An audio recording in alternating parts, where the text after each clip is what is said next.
Bienvenidos. En este video del curso de Teorías Sociológicas Clásicas vamos a abordar la tesis sobre Feuerbach, escritas por Marx en 1845. Las tesis fueron escritas en 1845, un periodo de gran efervescencia de Marx. Hay varios manuscritos producidos en esta época en forma personal, algunos otros con Engels, con quien ya se había conocido. Esos manuscritos nunca salieron a luz, unos porque fueron censurados e iban a aparecer como libros, y otros porque cumplieron su función, y en realidad la función era esclarecer, dejar por escrito, en qué estaban construyendo esa nueva concepción del mundo, como Engels decía, ¿sí? De hecho, los manuscritos fueron publicados en 1888, ¿sí? 5 años después que Marx había muerto, y 43 años después de haber sido escritos. El texto está organizado como 11 tesis, en forma de tesis, de afirmaciones contundentes, de proposiciones muy contundentes, muy polémicas, que rebate un argumento, un autor que critica, prácticamente en todas está referido a Feuerbach, por eso el nombre, ¿sí? Y una propuesta de cuál es la salida o cuál es la sustentación que Marx hará. Algunas tesis están desordenadas, son redundantes, por ejemplo, la 1 y la 5 están juntas, nosotros lo vamos a ver juntos.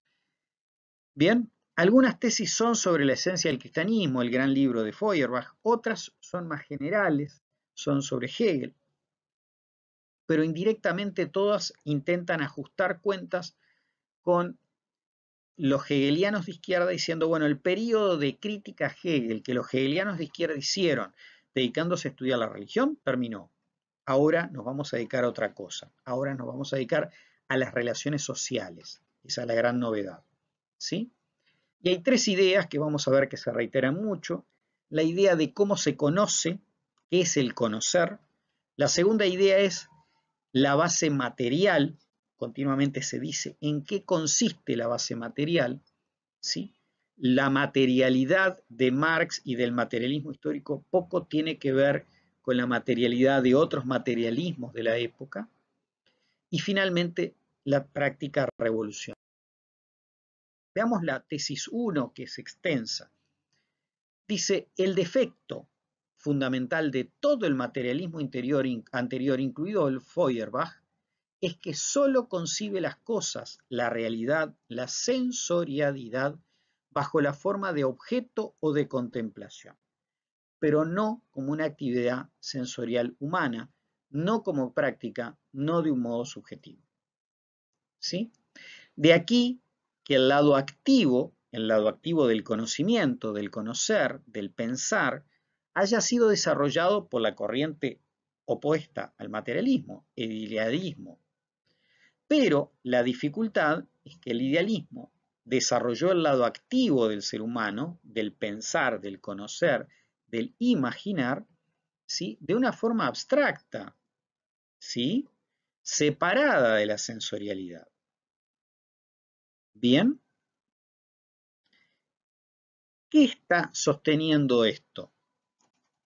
Básicamente que la producción de conocimiento es esto, una producción. El conocimiento no es meramente una contemplación de cosas que existen, donde las cosas que existen me imprimen sensaciones y esas sensaciones terminan en conocimientos, que es un poco la posición del materialismo sobre cómo se conoce, ni tampoco es la posición del idealismo, que sostiene que uno nace con una serie de ideas, un filósofo dirá, como Kant, dirá categorías a priori del entendimiento, ideas que lo que hacen es darle organización, sentido y forma a esa sensorialidad, pero que en definitiva esas ideas son innatas. Y por tanto hay una distancia entre el conocer y el hacer, y el ser. Marx dice, el conocimiento tiene un lado activo, es una práctica, es decir, es un trabajo. y cuando Marx dice trabajo, es una transformación. El conocimiento es una transformación. ¿Bien? Esa es la tesis. Podemos después, ¿qué quiere decir esto de que el conocimiento es una transformación? ¿Por qué conocer implica transformar?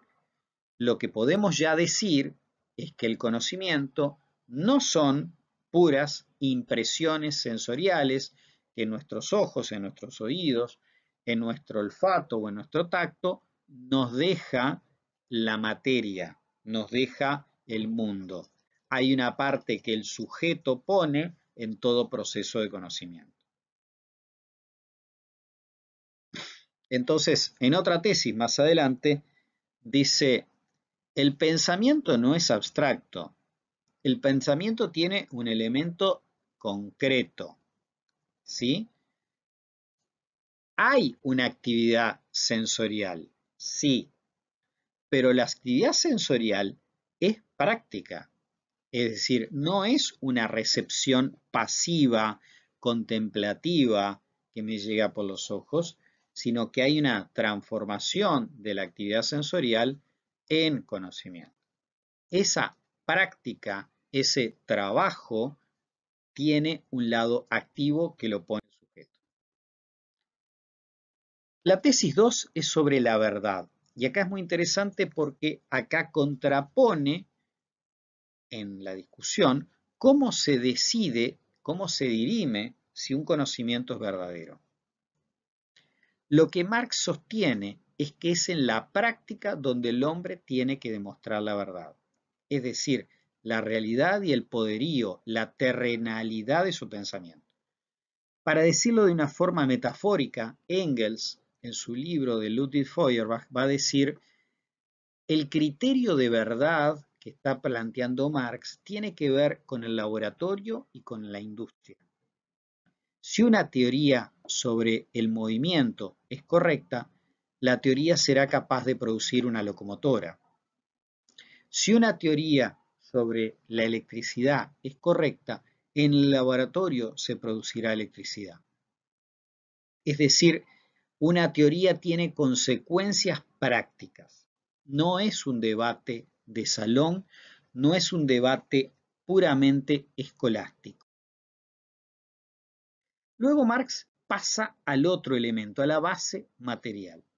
Bien, Marx es materialista, por tanto, lo real influye en el conocimiento, no de forma pasiva, sino de forma activa. Pero lo real, ¿qué es lo real? Y acá dice, lo real, o sea, la base materialista, dice que los hombres son productos de sus circunstancias, o sea, de casualidades y de la educación.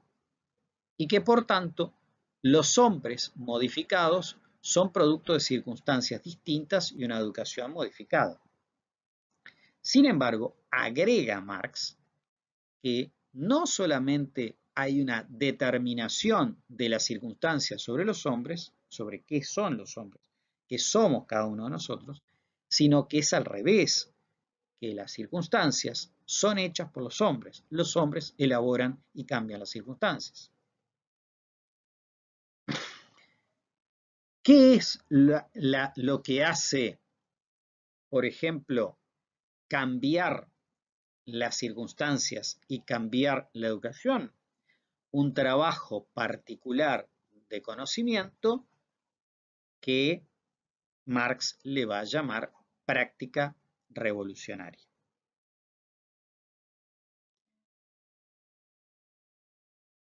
¿Qué quiere decir cambiar las circunstancias? La recuperación de la dialéctica. ¿Bien? Feuerbach había trabajado la dialéctica y el materialismo en el cristianismo.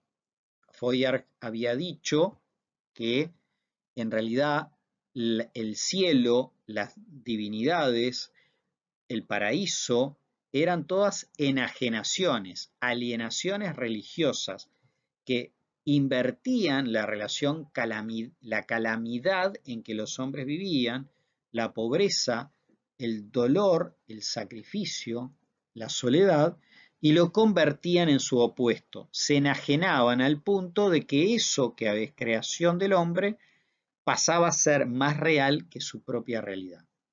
En Feuerbach, la crítica a la religión es una crítica a ese mecanismo de inversión y de alienación. Y mostraba las contradicciones de uno y otro. Marx lo que va a decir es que ese mismo mecanismo que Feuerbach lo usa para la religión, hay que aplicarlo a todos los espacios y a todas las creaciones humanas.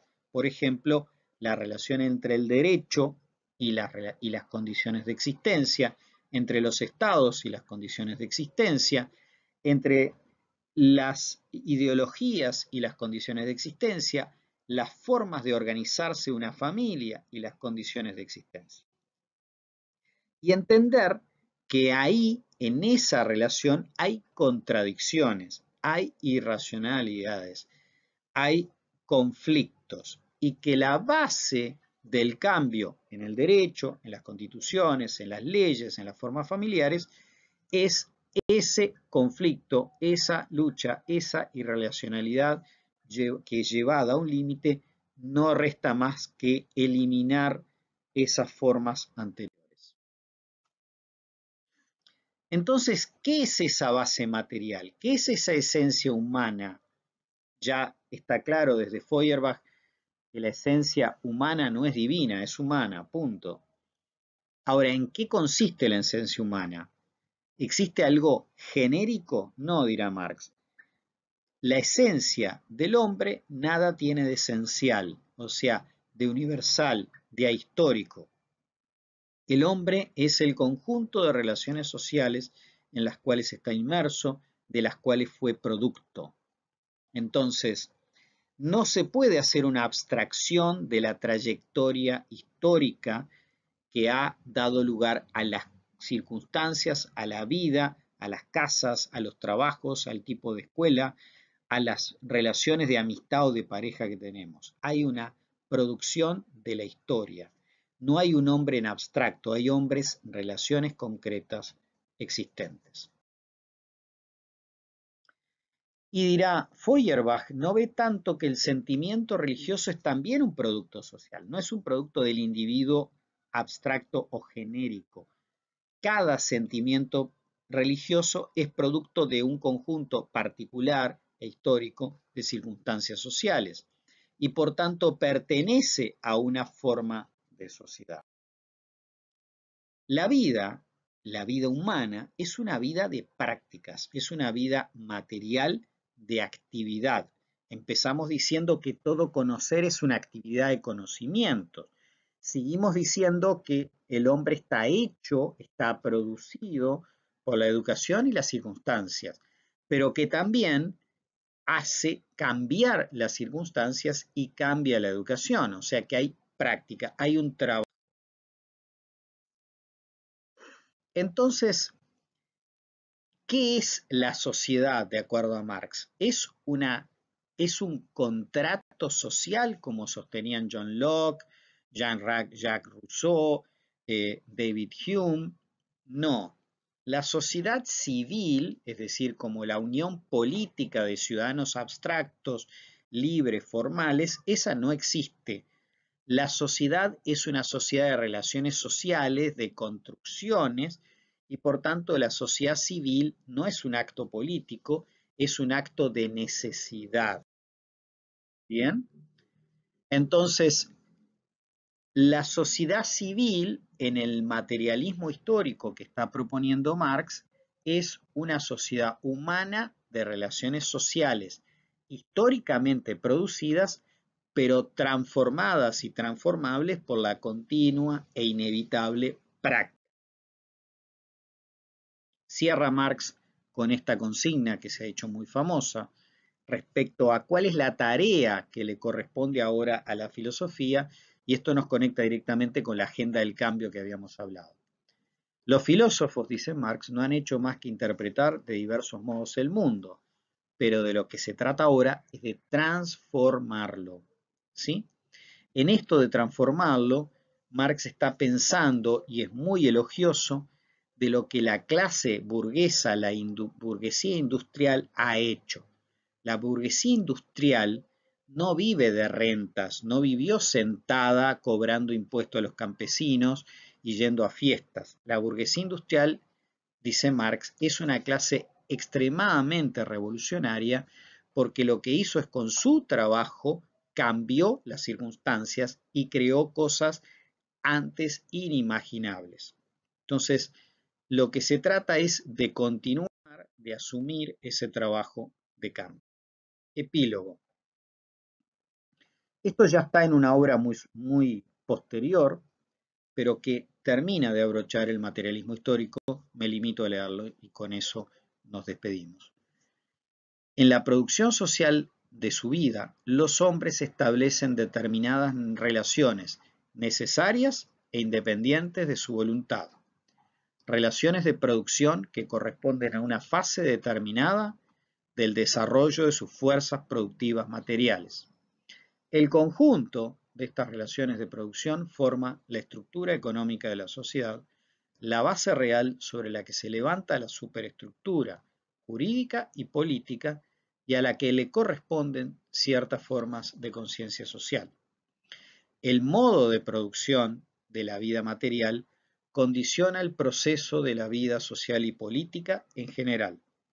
No es la conciencia del hombre la que determina su ser, sino por el contrario, el ser social es la que determina su conciencia.